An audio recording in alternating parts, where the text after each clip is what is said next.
ของอันเปิ้นนอนเย็นเมื่อกินก็อำวันจึงมือก้นอ่อนอยู่เลยก็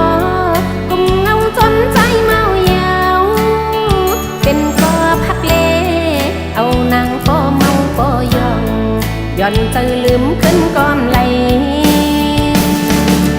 เป็นก็ตัดเจออำไหล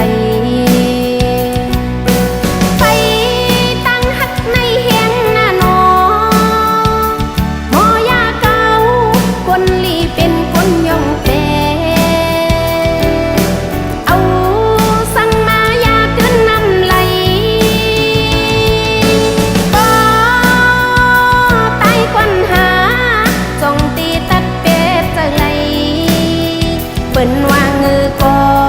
นั่งตีคำเอาก็เลี้ยว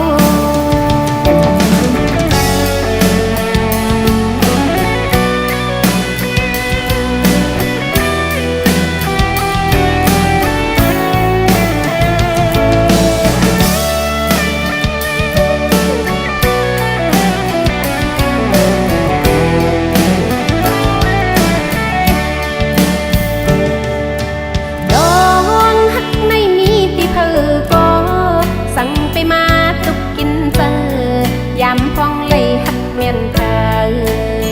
เมื่อเลี้ยวน้องนางหักเมียนใจพี่เมายาวทำจางเสือใจตีจังน้องกว่านี้อยู่หยาบตีกบปือไฟหักเนื้อเจอลุกแห้งขึ้นมานำยาวเมื่อนอนก็ตื่นนอนหยาบไว้กุมล้อมห้องให้เนื้อยามฟังอันเป็นนอนเย็นเมื่อกินก็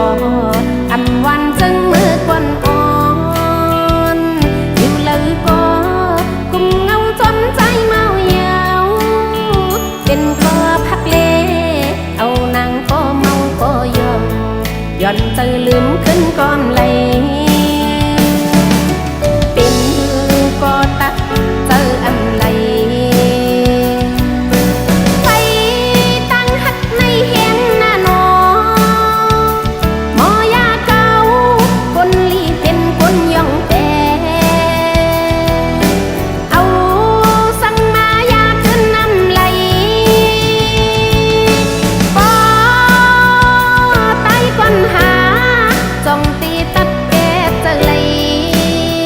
เปิ้นว่าเงือก็